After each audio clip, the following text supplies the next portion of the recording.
aluno, tudo bem com você? Eu sou a professora Adriana Zanon Teófilo, do curso de Arquitetura e Urbanismo. Hoje nós teremos a nossa teleaula de número 2 da disciplina de instalações hidrossanitárias. Vamos então falar hoje sobre água quente, né? A unidade 2 está relacionada a esta teleaula. Antes de dar início a esta teleaula, eu gostaria de deixar para vocês registrado o número do PIN number, para que vocês já façam o login, vão entrando, né, aí na internet, logando, para que no momento da atividade vocês não fiquem de fora dos jogos e da brincadeira. Então, eu vou passar para vocês agora o nosso número, que é o 84 30 90. Eu vou relembrá-los, né, novamente do número, um pouquinho mais para frente.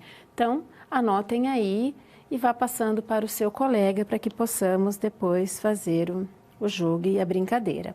O canal de comunicação é através do chat, né? Então você pode pedir para o seu tutor entrar em contato direto através do chat para que a gente possa tirar dúvidas e questionamentos, tá bom?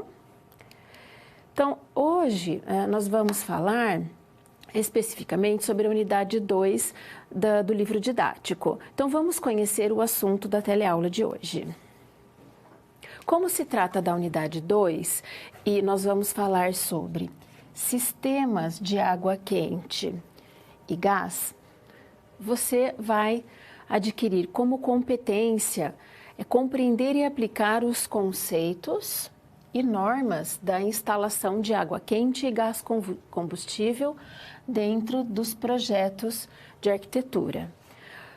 Se pretende com esta teleaula que vocês adquiram o conhecimento desses conceitos, quais as normas relacionadas ao sistema de água quente do gás combustível, para que com essa compreensão vocês possam então aplicá-las no projeto, né? Porque teoria é uma coisa e prática é outra, então é necessário este conhecimento para que vocês apliquem dentro da prática do projeto.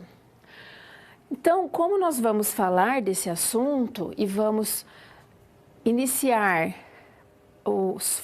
essa fala sobre o sistema de água quente e gás, o objetivo com que vocês tenham a compreensão e aprendam a dimensionar essas instalações, assim como todo tipo de material que é permitido e é utilizado nestes tipos de instalações que estão sempre aderentes às normas técnicas e às técnicas construtivas escolhidas para o projeto, né? Depende da escolha para se aplicar isso no projeto, esse conteúdo no projeto. Então, a teleaula estará dividida em duas partes, onde na primeira parte nós teremos 4 conteúdos.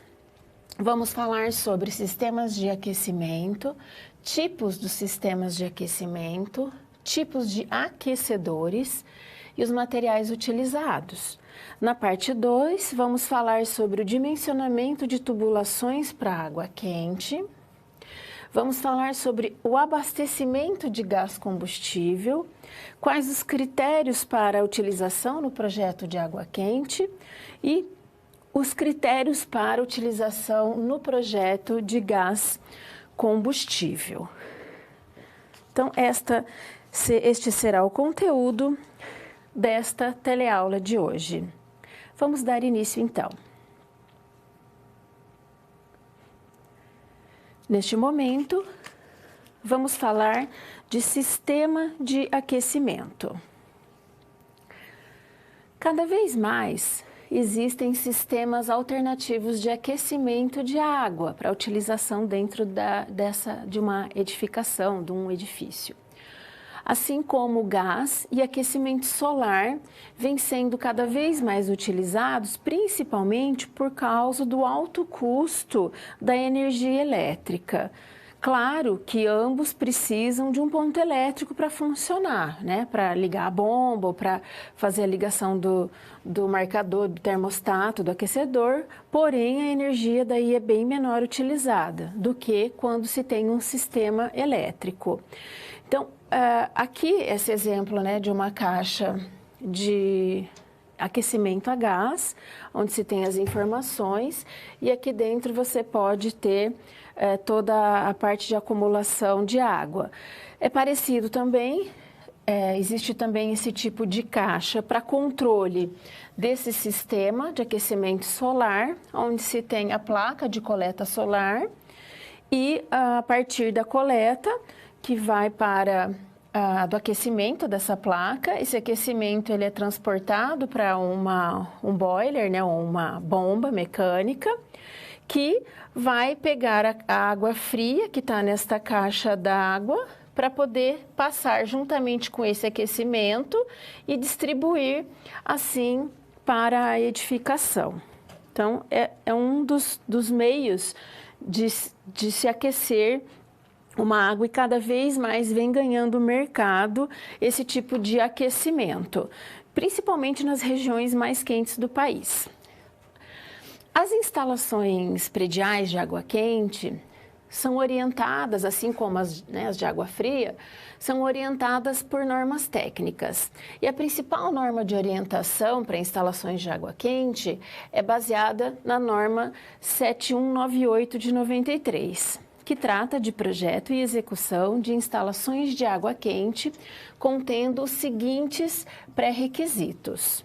Primeiramente, propiciar conforto aos usuários.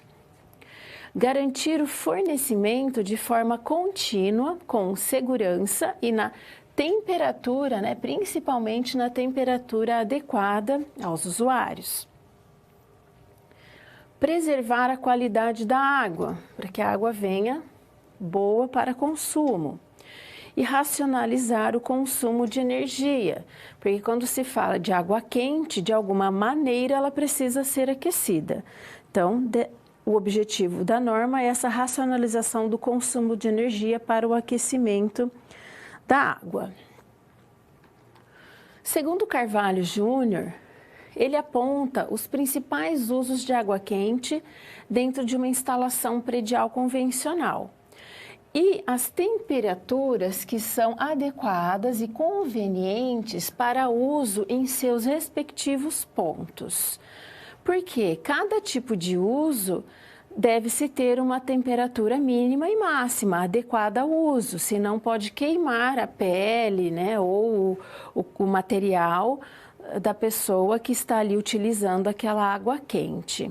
Então, ele sugere que para uso pessoal em banhos ou na higiene pessoal, se utilize temperaturas entre 35 a 50 graus, o que já é uma temperatura alta, 50 graus é difícil uma pessoa que consegue tomar um banho, ou fazer higiene das partes íntimas, principalmente a 50 graus. Mas são as temperaturas ideais, é o máximo a 50 graus.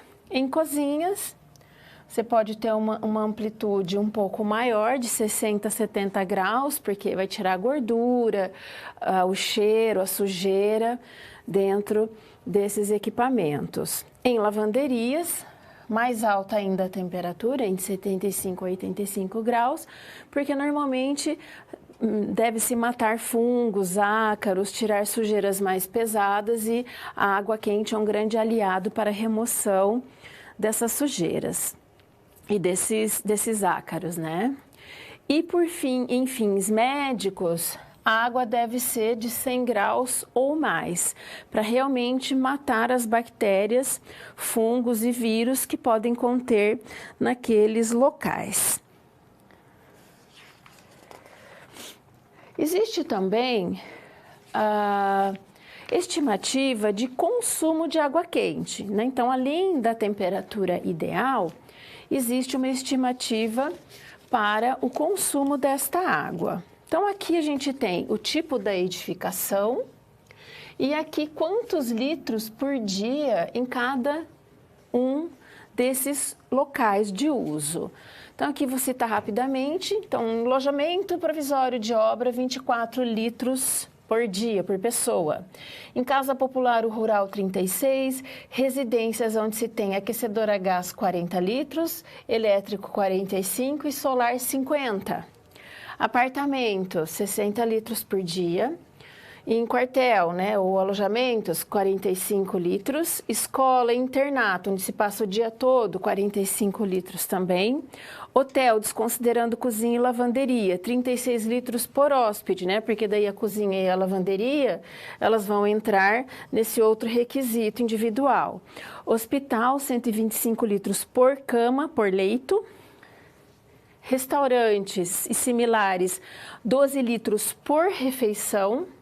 E lavanderia, por cada 15 quilos, 15 litros a cada 1 quilo de roupa seca. Então, esse é o consumo que o Carvalho Júnior, juntamente com aquele da temperatura, indica como estimativa de consumo de água quente.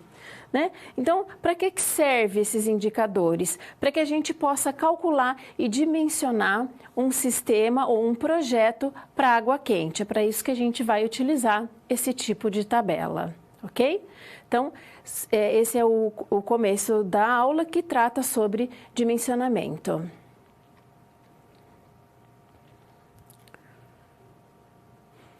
Agora vamos falar sobre tipos de sistema de aquecimento. O abastecimento de água quente para uma edificação pode ser efetuado de 3 formas distintas.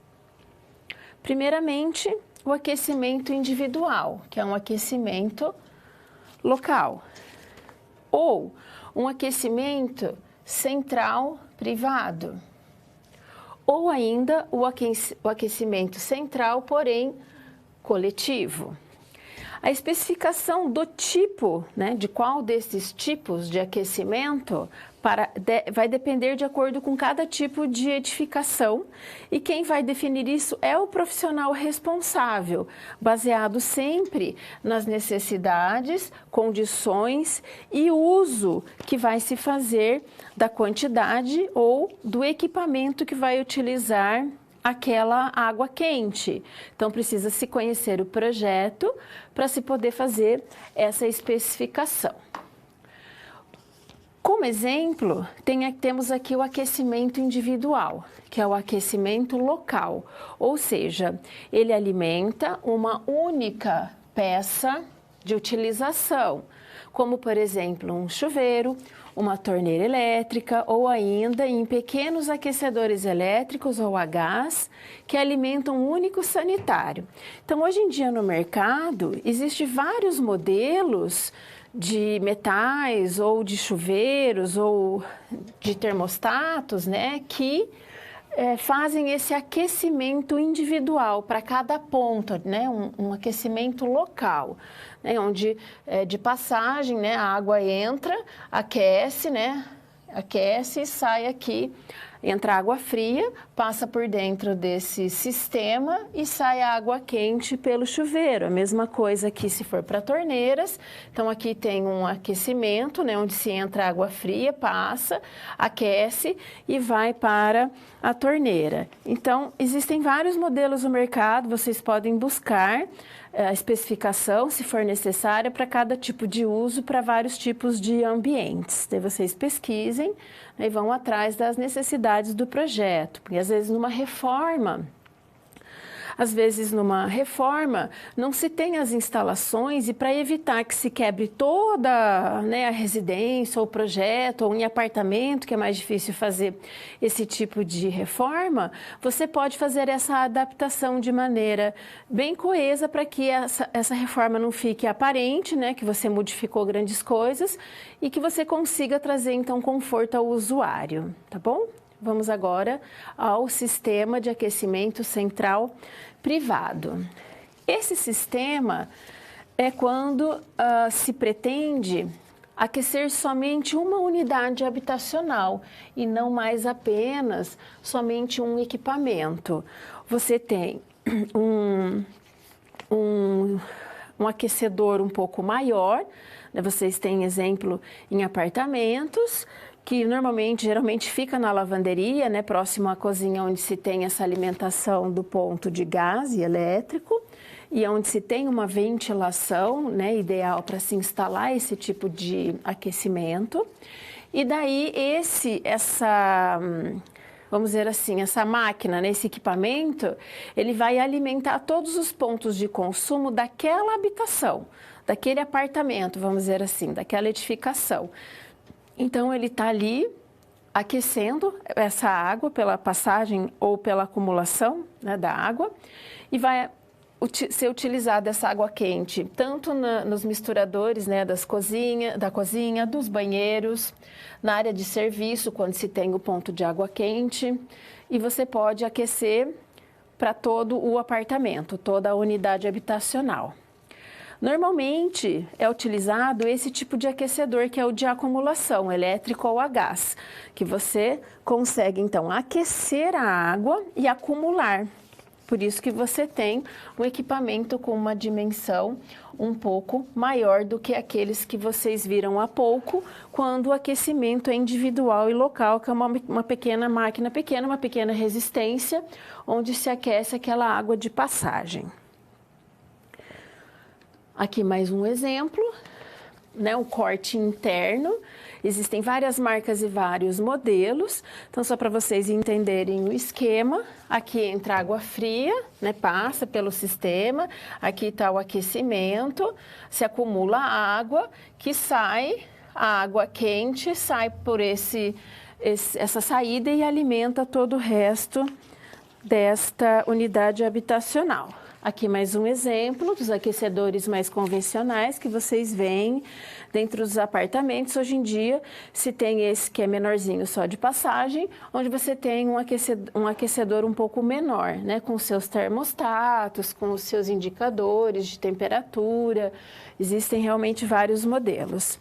E por último, temos o aquecimento central coletivo, que é quando um grande conjunto de aquecimento vai alimentar várias unidades de um edifício, ou seja, várias habitações, né? Então, você tem uma central onde recebe esse alimentado por gás, e dentro desta grande central é que sobe o encanamento, os ramais, aonde se vai abastecer, então, a residência, o comércio, hotel, o hospital. Então, você tem uma central dentro deste conjunto de habitações. Então, aqui tem 2 exemplos e aqui mais alguns exemplos. A grande vantagem disso, a desvantagem é que você gasta mais com tubulação, né, para chegar até a última unidade.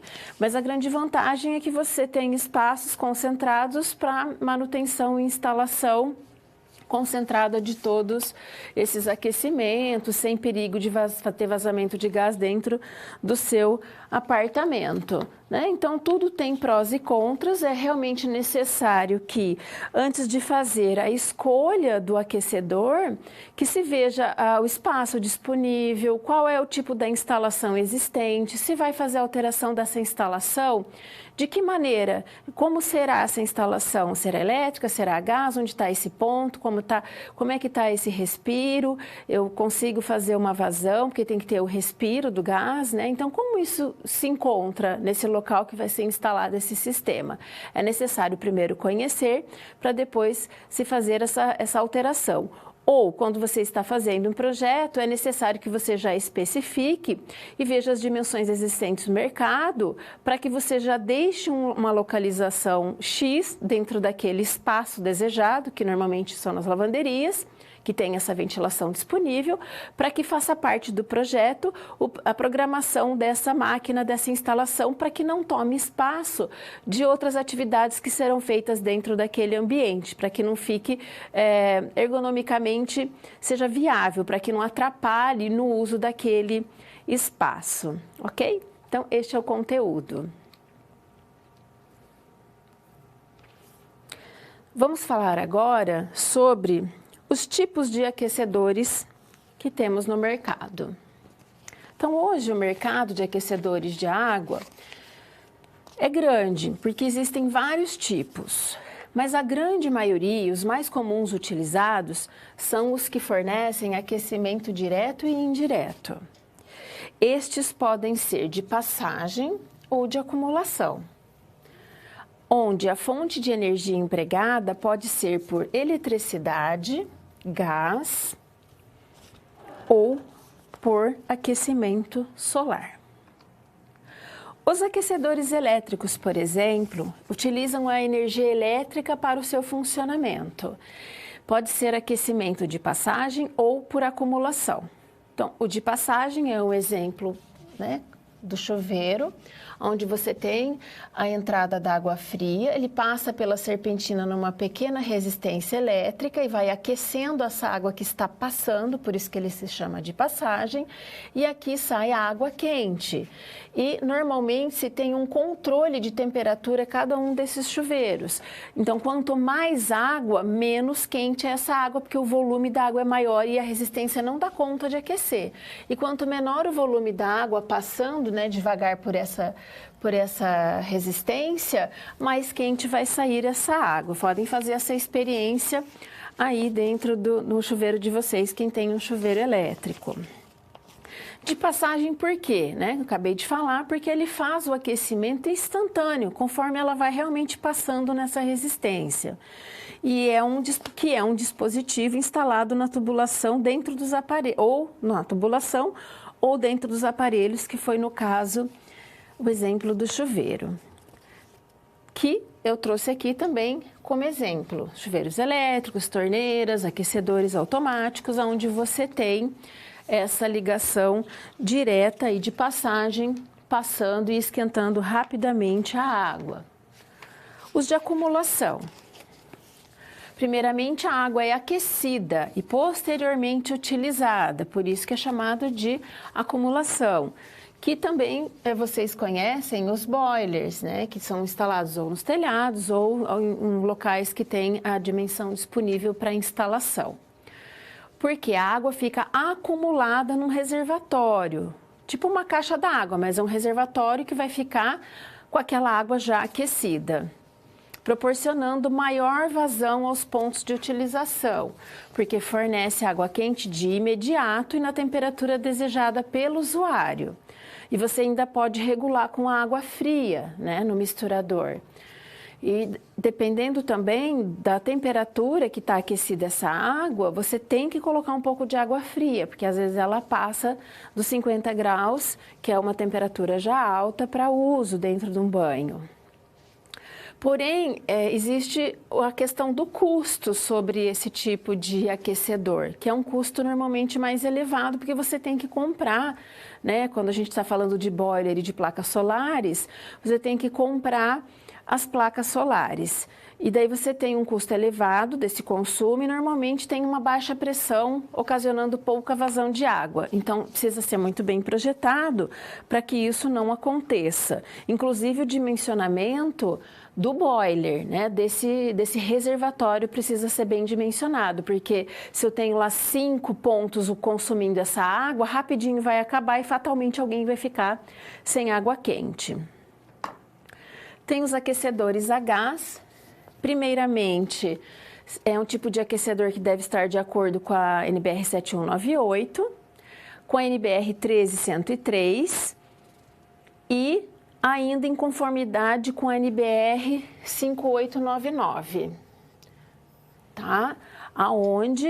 E ainda com a 8130, para seguir então tudo que deve ser instalado e percebido no momento da execução dessas instalações, além de seguir as instruções dadas para o tipo de fabricante, que cada fabricante tem um sistema de instalação ou de composição desses equipamentos.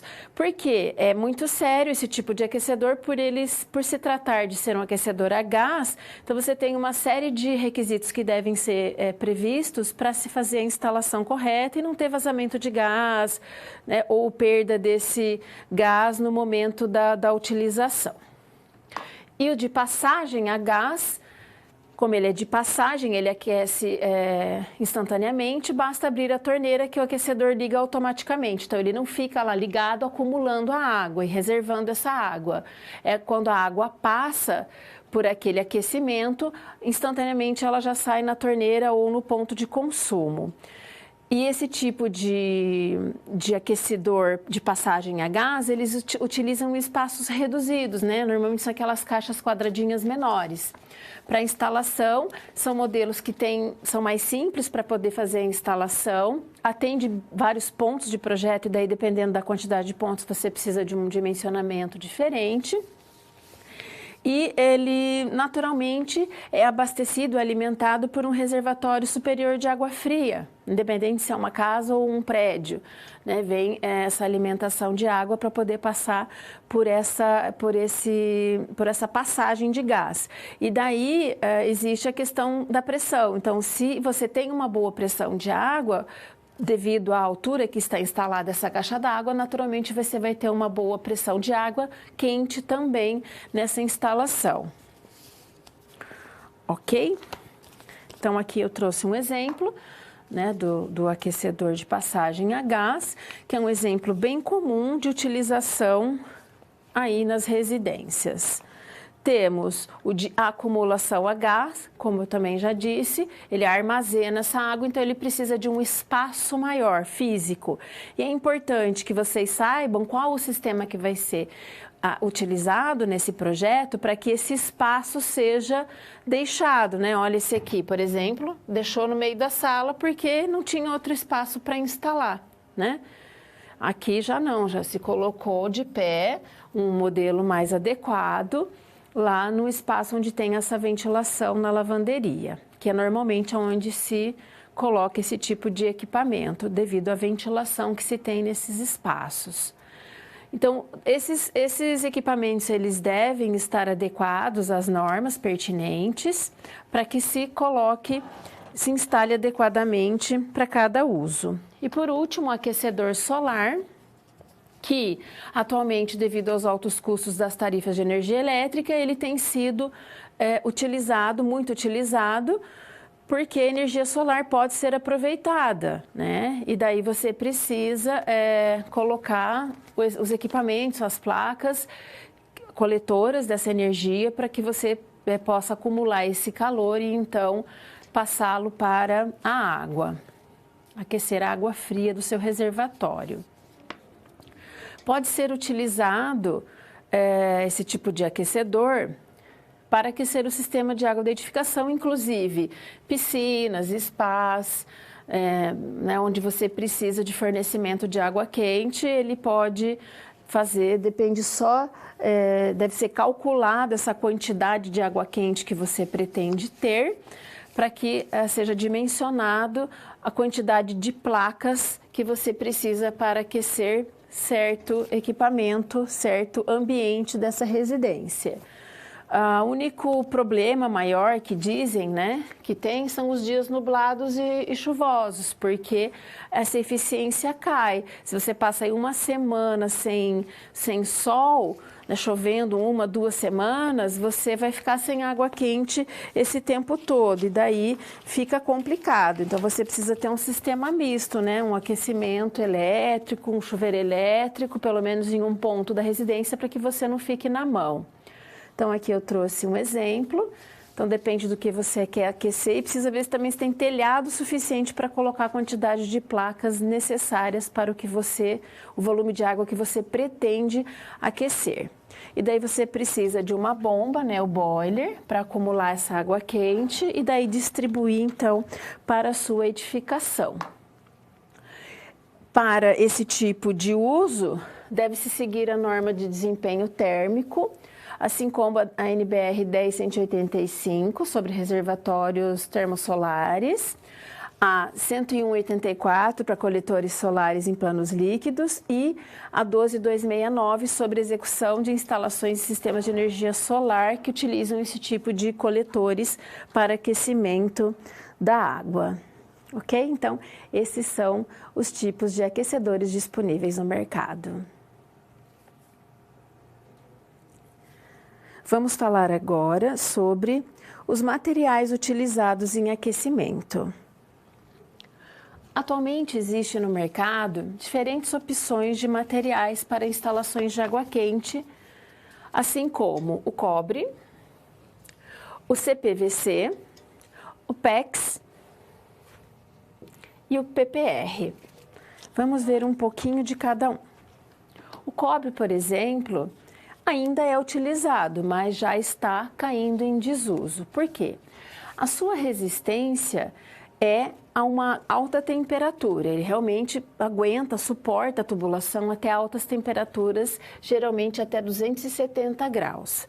Após essa temperatura, as soldas vão começar a se romper, né? Porque a tubulação de cobre, ela é feita através de solda, não é nem encaixe, nem rosqueável, é por solda. A grande desvantagem da tubulação de cobre é a necessidade de isolamento térmico. Por quê? Porque ela aquece esse metal e ele faz uma grande troca de calor com o ambiente. Daí você acaba perdendo esse calor no meio, na condução dessa água, né? E se você tem uma água muito quente, põe a mão numa tubulação dessa, você vai queimar a sua mão também, porque ela conduz esse calor na tubulação. Então, é necessário que se tenha um isolamento térmico para que essa água quente não se perda no meio do caminho. Hoje em dia, um dos materiais mais utilizados é o CPVC. É um tipo especial de derivado de PVC, que ele é bem resistente às altas temperaturas. Dispensa isolamento térmico, porque ele já tem, né, uma camada isolante externa. E a água chega mais rápido e com pouca perda de calor por este motivo, né? Porque ele tem esse isolante térmico. Ele é geralmente utilizado em obras de pequeno e médio porte, aceita temperaturas de até 80 graus, que são temperaturas que são ok, né? São boas para uso humano, dependendo da utilização. Lembra que tem aquela tabela da temperatura adequada, já que a maioria dos aquecedores domésticos, eles conseguem aquecer até 70 graus. Então, esse tipo de tubulação, ele atende essa temperatura. Temos o sistema PEX, que é um sistema novo que está em uso no mercado. Como ele tem a capacidade de fazer as curvas, como vocês podem verificar aqui nessa imagem, ele acaba reduzindo a quantidade de conexões, né? Curvas, T's, Y, junções e conexões. Apresenta também uma alta resistência térmica, essas mangueiras suportam até 95 graus Celsius, tem baixa condutividade térmica, ou seja, eles transmitem pouco calor também e, consequentemente, eles perdem pouco calor nesse percurso. Então, eles também são bastante utilizados. Tem ainda o PPR, que é o polipropileno copolímero Randon, que é composto de uma resina de última geração. As junções são feitas por termofusão, né? Existe, inclusive, o equipamento que você esquenta e faz a termofusão de uma peça para outra. São feitas, então, por sondagem quente e diminui muito a causa dos vazamentos e dos encaixes, que assim como o cobre, vamos dizer um exemplo grosseiro, o cobre é por solda e esse é por termofusão, né? O que dispensa a necessidade de isolamento térmico, porque ele tem uma vasta camada de proteção térmica, então ele é um excelente condutor e não tem essa perda ao longo do trajeto, ok? Os aquecimentos a gás utilizam geralmente dois tipos de gases. O gás liquefeito, que é o GLP, que é o estado gasoso e sob pressão ele muda o seu estado para líquido e facilita assim o seu armazenamento e uso.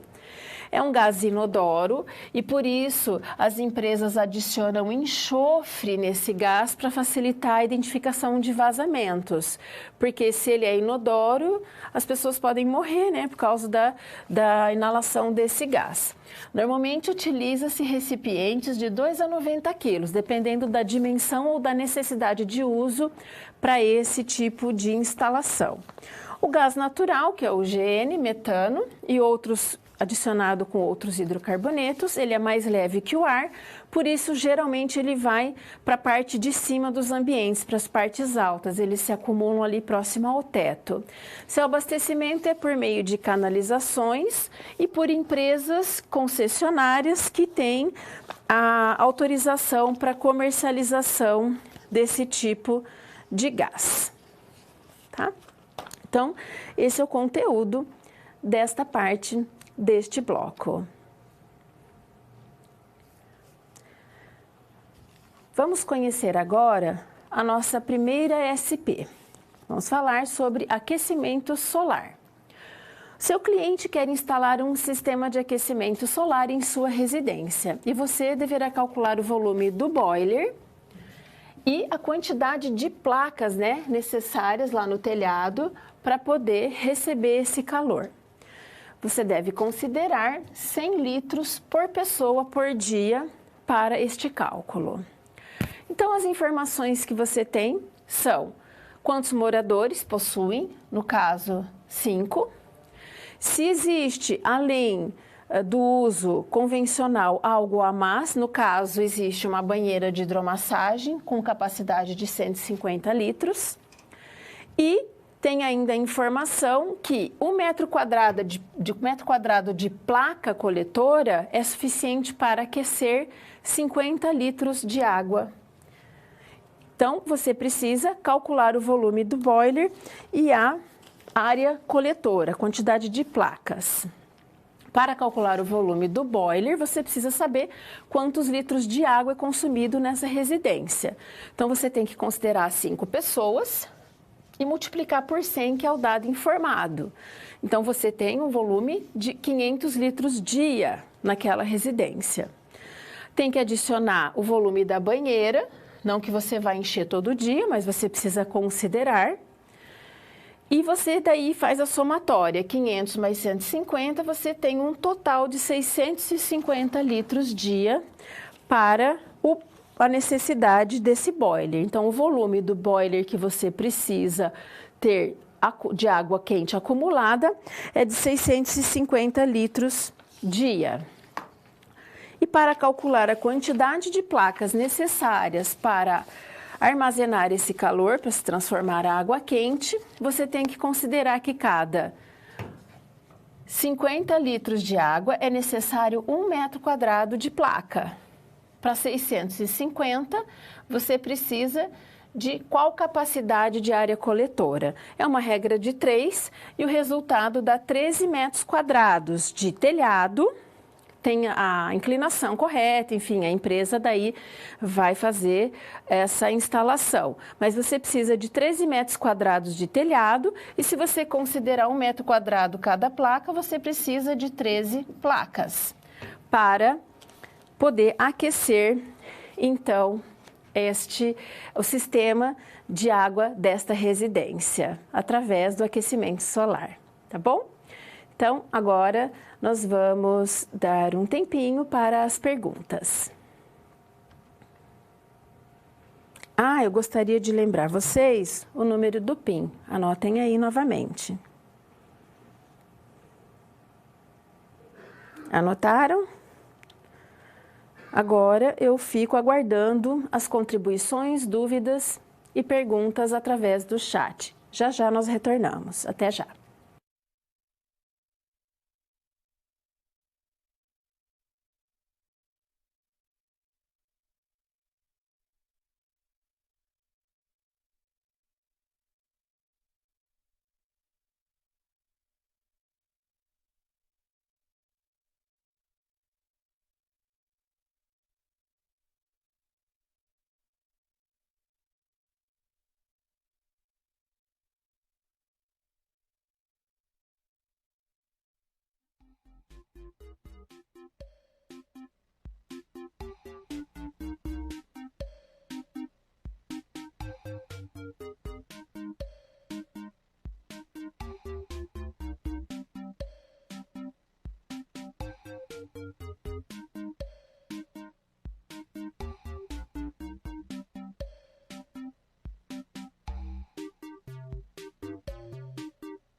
Anotaram o PIN?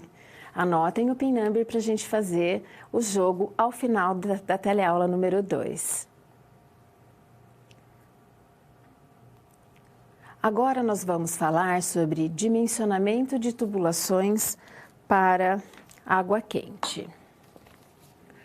A rede de instalação de águas frias e quentes seguem o mesmo modelo de traçado e dimensionamento. A diferença está única e exclusivamente nos materiais, devido à temperatura da água quente. O material precisa suportar esta temperatura, porque esta água ela deve ser conduzida até o ponto de consumo por encanamentos e sistemas separados, por isso que você tem os misturadores, onde um lado fornece a água quente e outro lado fornece a água fria. E justamente a localização desses pontos, ele é convencionado quando o usuário está de frente para a instalação, e isso é uma regra mundial.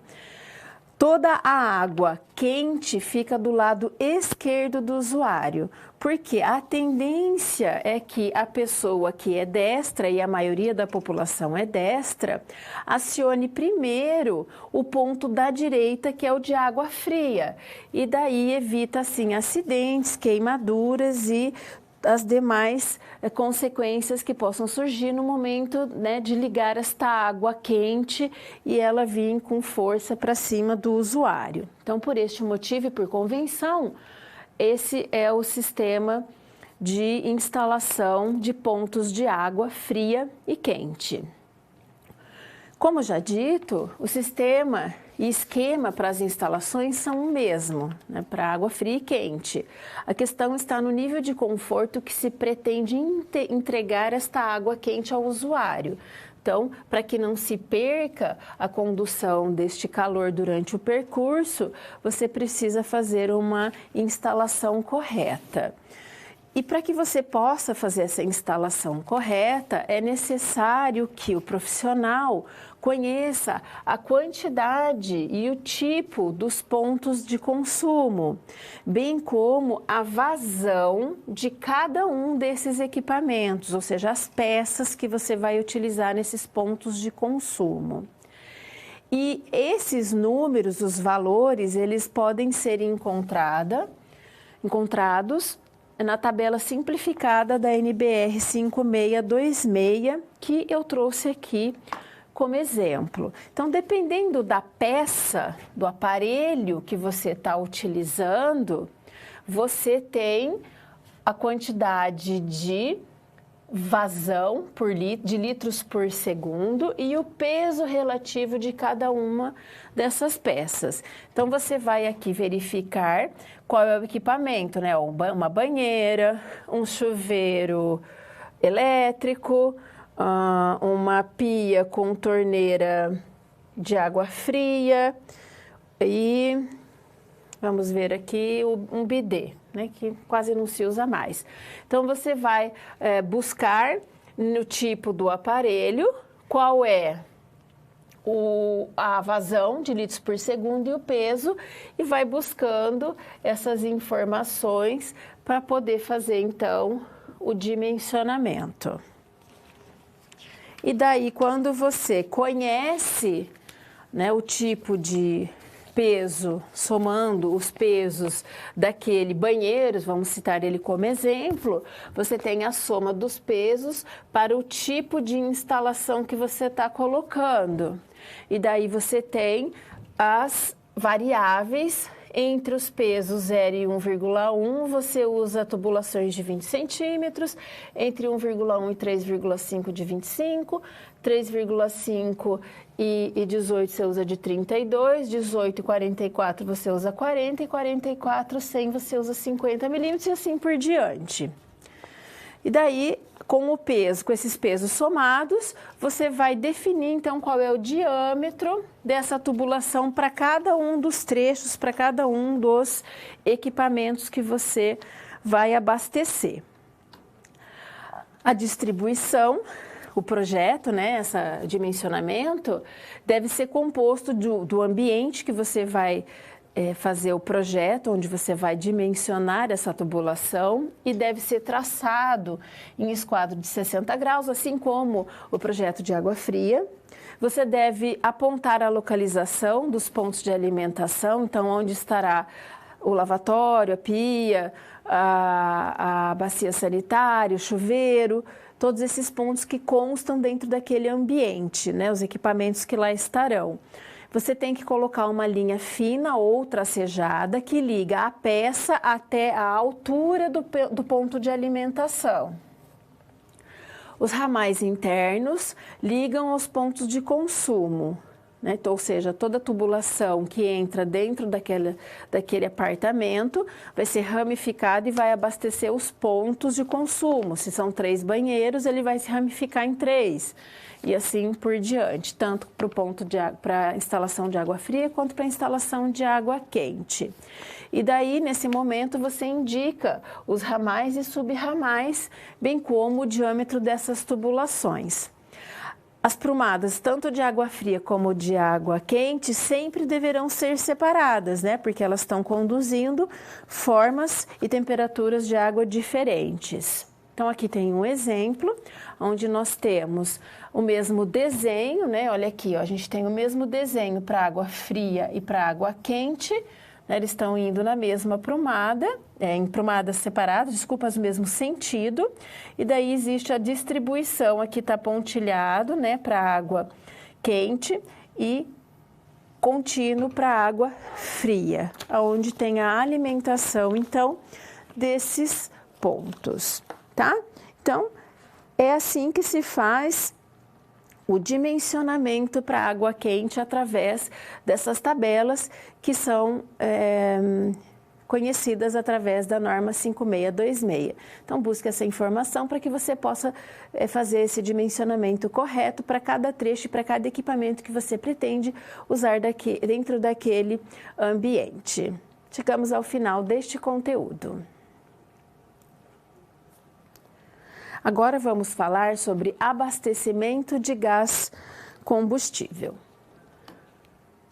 O GLP pode ser armazenado e transportado em recipientes ou botijões, como vocês conhecem, com capacidade que variam entre 2 a 90 quilos. E dependendo do local ou do uso, deve-se utilizar dimensões diferentes, assim como traz a tabela. Então, dependendo do tipo de uso, você tem uma dimensão. Então, você pega a indicação do uso que está descrito na tabela, vê para que você está fazendo esse abastecimento do gás e daí, através dessa tabela, você consegue saber o tamanho do recipiente e a dimensão deste tipo de recipiente, para que você possa especificar no seu projeto.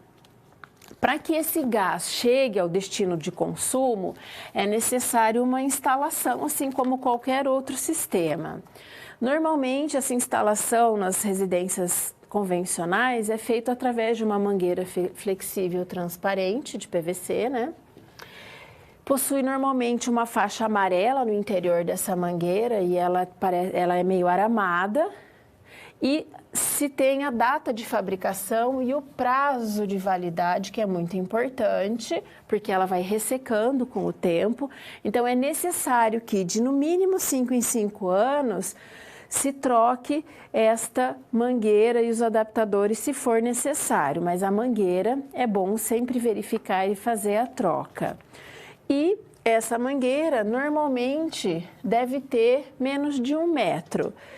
Porque daí ela suporta esse abastecimento. Se essa distância for maior, você deve utilizar tubulações de cobre, de preferência embutidas dentro da sua alvenaria ou sistema construtivo.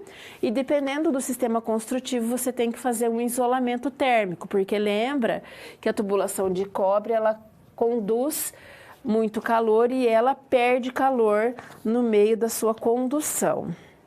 E daí você deve utilizar esse tipo de tubulação conectada à mangueira flexível para poder levar até o ponto de utilização.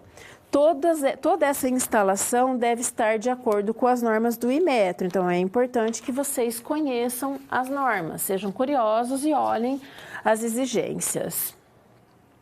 Além das mangueiras, para essa instalação, você ainda tem que ter o registro, que abre e fecha, o regulador de pressão, para que seja regulada a pressão da passagem desse gás, o cone borboleta, que vai fazer o ajuste juntamente ao ponto de gás. E a mangueira, que vai, né, se colocar aqui e por meio de braçadeiras, você pode instalar aqui e a outra ponta aqui. Então, este é o formato geral de uma instalação de gás. Quando a edificação necessitar de mais de 90 quilos, é preciso implantar uma central de gás. Independente do número de pavimentos, usuários ou área construída, você precisa organizar e instalar uma central. Essa central pode ter prumadas individuais ou coletivas. Na atualidade, as individuais são mais utilizadas para que exista um controle de consumo por unidade habitacional, porque as coletivas existe um consumo geral e há um desperdício no consumo e todo mundo paga por forma de rateio e divisão igual para todos os moradores. Então, hoje em dia se utiliza a instalação individual. Se a utilização for para gás natural, ela deve seguir as orientações da concessionária, que vai fazer o fornecimento daquela região que está sendo feita esse tipo de instalação, além das normas do Corpo de Bombeiro e que vai ser diferente de um estado para o outro. Então, precisa sempre pesquisar dentro das normas do bombeiro e da legislação qual é o tipo para instalação de gás natural. Os principais pontos positivos do gás natural é que a instalação é bem segura e o gás vem direto do encanamento da rede de distribuidora. Não existe a necessidade de ter uma central de gás ou um botijão dentro de casa. Vem através de tubulação e o fornecimento passa a ser ininterrupto, trazendo então qualidade e conforto no momento deste fornecimento. Ok? Então, esse conhecimento foi para este conteúdo. Vamos falar sobre critérios para o projeto de água quente. O arquiteto é responsável pela especificação dos equipamentos que irão compor o projeto. Isso fica claro. É importante, então, que o profissional conheça os símbolos mais utilizados para instalações hidrossanitárias dentro dos projetos, para que ele possa especificar isso no seu projeto. Eu trouxe alguns exemplos para que vocês conheçam algum desses símbolos. Eu acho que a imagem está boa, então a gente tem aqui a linha contínua para água fria, a pontilhada para fria predial, prumada, se a água fria tem o AF, se tem para válvula de descarga tem o AFV, o recalque, sentido do tubo que sobe ou desce, VD, válvula de descarga, VCR, válvula de descarga com registro, válvula de retenção, registro de gaveta, cromado e registro de pressão. Então, esses são alguns símbolos referentes à água fria. E referente à água quente, então você tem aqui os símbolos e mais a simbologia igual, só que difere é que uma é quente, AF, água fria, e AQ, água quente. É necessário ainda o profissional conhecer os produtos com as medidas disponíveis no mercado. Nem sempre quando se chega nas somatórias dos pesos dos equipamentos que você vai colocar dentro de um ambiente, se acha o diâmetro exato no mercado para comprar. E quando isso acontece, você sempre deve especificar um tamanho que existe no mercado e, de preferência, que esse tamanho seja maior. Então, se você chegou no cálculo daquele seu ramal, né, ou subramal, que na somatória daqueles pesos você precisa de 30, uma tubulação de 30 milímetros, ela não existe no mercado. Só que você nunca especifica abaixo de 30, você sempre especifica maior do que 30, porque senão você vai ter um subdimensionamento.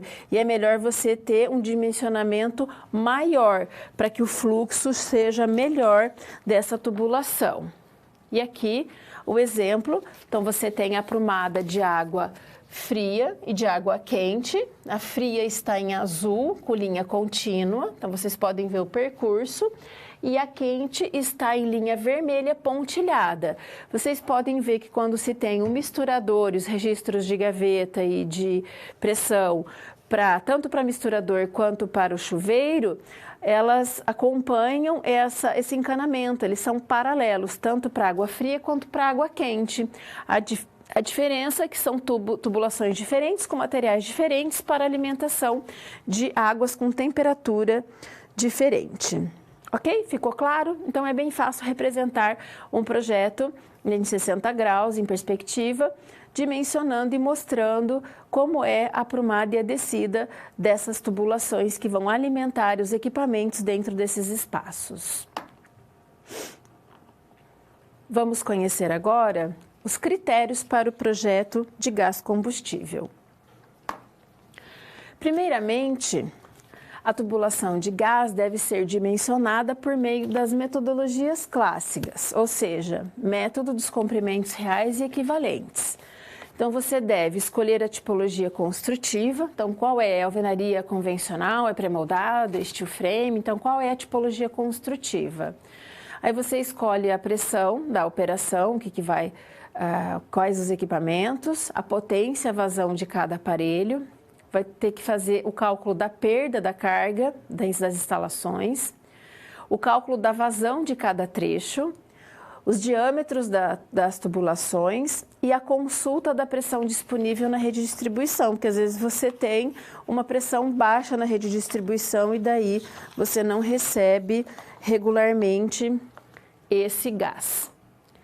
A especificação dos equipamentos também faz parte desse momento, pois influem na tomada de decisão, inclusive econômica. Então, qual é o tipo de instalação que eu vou colocar nesta edificação, neste projeto? Então, o profissional, a firma que vai realizar essa instalação, deve ter o conhecimento sobre o contexto, para fazer essa instalação de forma adequada e correta e com muito cuidado, para que você tenha os encaixes ou as soldas perfeitas, para que não haja vazamentos ou acidentes até no momento da instalação desses equipamentos. Aqui temos um exemplo que você tem o aquecedor de passagem, você tem o encanamento onde você recebe a água fria, que normalmente vem do reservatório superior. Você tem a instalação do aquecedor de passagem, esse aqui é o modelo de 10 litros por minuto.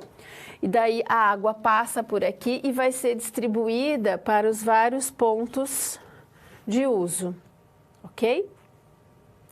No caso aqui, o gás, ele vai abastecer. Está abastecendo o gás para secadora de roupas e para fogão de 6 bocas e ainda para acumulação. Então, você tem, é isso mesmo, vocês escutaram, secadora de roupas a gás, já existe, pesquisem aí no YouTube que vocês vão conhecer esse produto e quem tem acha muito eficaz, né, e mais barato do que a energia elétrica. E daí você precisa ter alguns requisitos para poder fazer essa instalação, porque você precisa considerar, então, a capacidade e os equipamentos ali utilizados. Você precisa cumprir padrões de segurança estipulados pelos órgãos competentes de cada localidade, porque, como eu já disse, em cada região é diferente, para garantir a segurança das pessoas que utilizam aquela unidade habitacional ou quem vai estar instalando aquele sistema. Depois de instalada, é necessário que exista o bom funcionamento e o desempenho dessa instalação para você poder utilizar com eficiência. e ainda possuir fácil localização de manutenção, porque caso precise fazer troca de alguma peça, ou se existe algum vazamento de gás e precisa ter acesso, né, a esse equipamento, você precisa ter esse equipamento com fácil acesso de manutenção para você dar para você regular ou trocar alguma peça que seja necessária no momento dessa manutenção, ok? Então, nós chegamos ao final do conteúdo desta teleaula. Vamos agora ao próximo passo.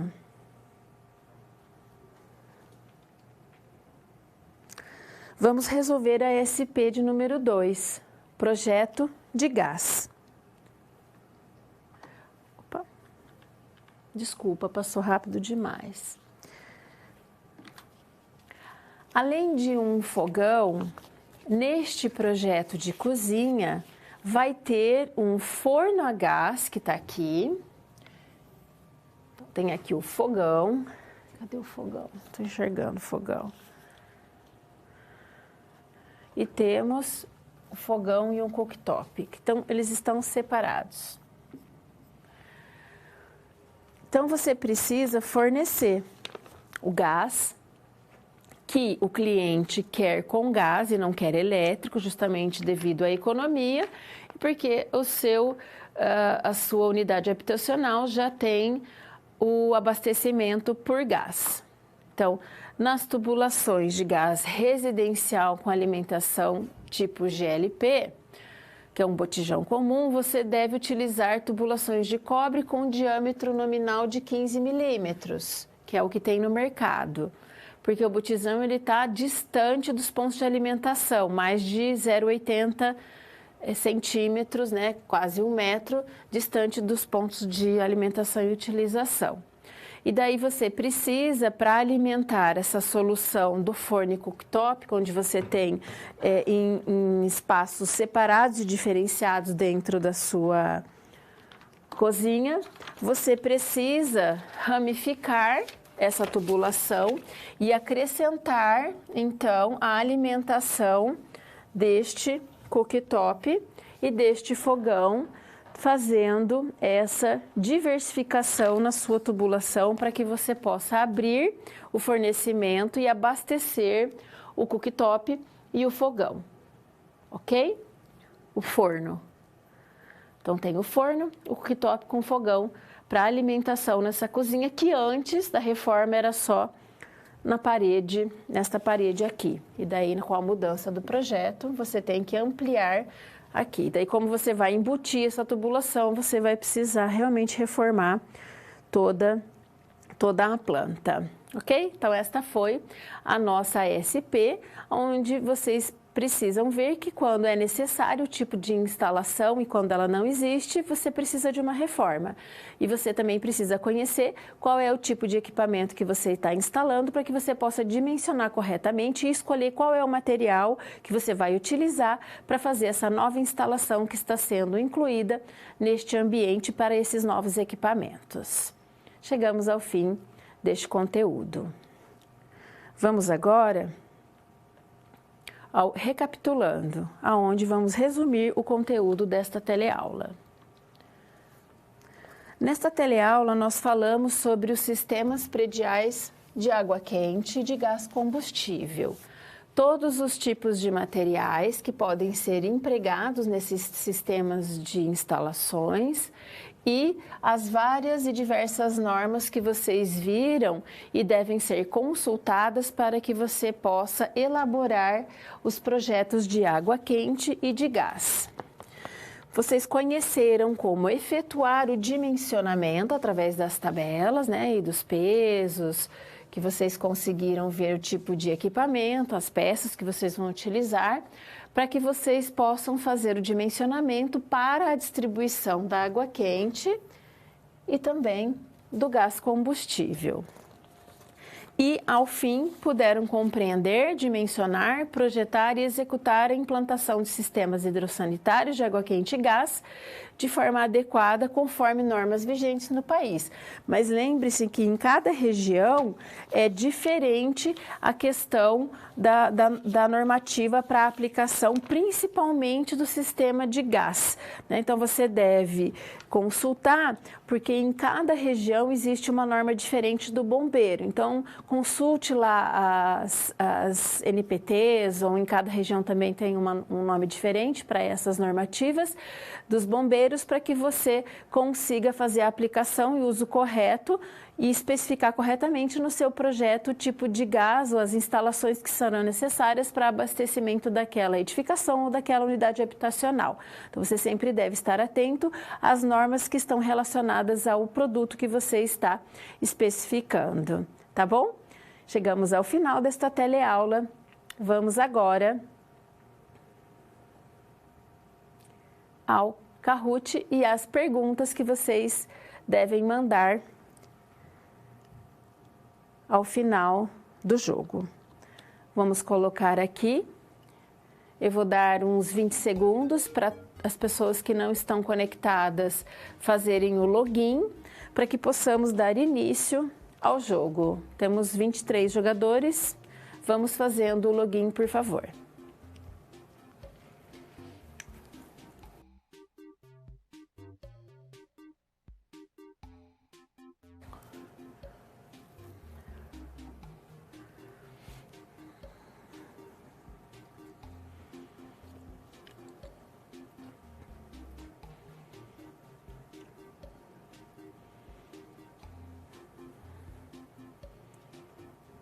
Ok? Vamos dar início.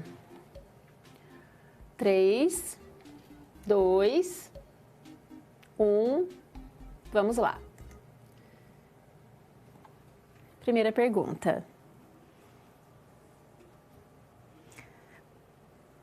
Para utilidade médica, qual a temperatura indicada ao uso da água quente? E aí?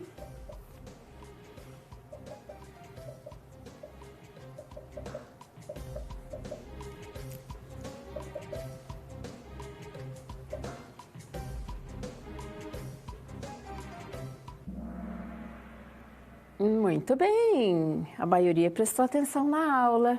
Você precisa de 100 graus para o uso de água quente, né, nesse tipo de utilização da área médica, porque você precisa combater e eliminar os fungos e bactérias, né, viroses, enfim. Parabéns, vamos ver quem? Jojo, de Goiânia, parabéns, você foi rápida e respondeu certo. Vamos à próxima pergunta. O consumo de água quente está relacionado ao tipo de edificação e uso. Em um restaurante, utiliza-se...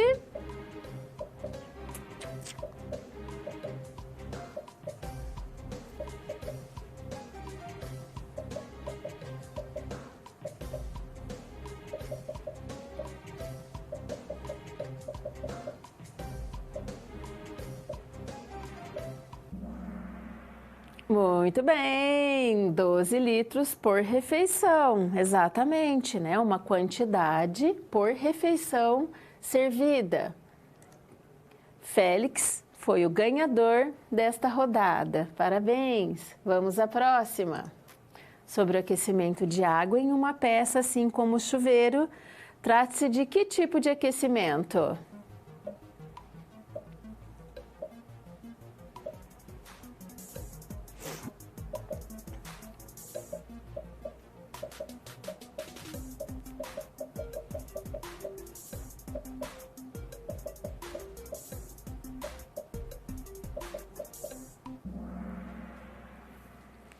Isso, individual. Parabéns! A maioria acertou. Félix novamente. Ó, o Félix está ligado na aula. Parabéns, Félix. Próxima pergunta. Para uma tubulação de água quente, qual o material que necessita de isolamento térmico para impedir a troca de calor?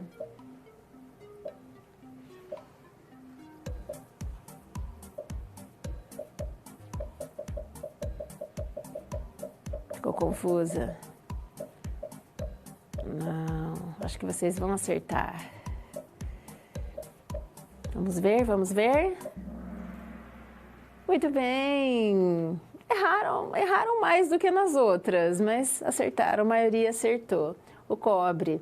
O cobre é a tubulação de água quente que precisa de isolamento de térmico, né? Porque lembra que ele é um grande condutor de calor, ele precisa desse isolamento para que essa condução seja viável.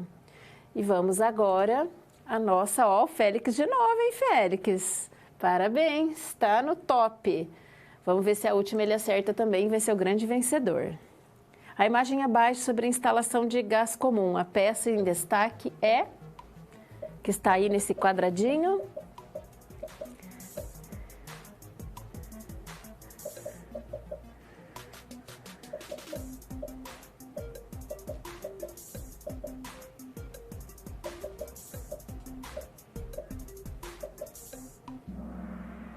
E o pessoal ficou na dúvida, hein? Meio a meio, rachou agora a decisão. É um cone borboleta, né? É a peça que encaixa ao local do gás, ao botijão, ao ponto que vai fornecer gás para que se regule a pressão e daí você abre e fecha o registro, que é a peça de cima. Então, é o cone borboleta. Então, aí ficou meio a meio. Vamos ver quem ganhou. Olha só, Mexerica Insan. Em segundo lugar ficou o Sai, ou Açaí. E em terceiro lugar, Uruguaiana. Parabéns! Muito bem, pessoal. É muito legal quando vocês participam e respondem corretamente. Quer dizer que vocês entenderam sobre o conteúdo da teleaula e sobre tudo que foi dito até o momento. Agora eu vou deixar um tempo para que vocês façam as suas contribuições e mandem as suas dúvidas e perguntas no chat no canal de comunicação. Eu aguardo a posição e as perguntas de vocês. Até já!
Até mais, alunos. Nenhuma dúvida surgiu, nenhuma questão, nem contribuição. Então, eu espero que vocês tenham entendido toda a dinâmica da teleaula e o conteúdo proporcionado. Até a próxima!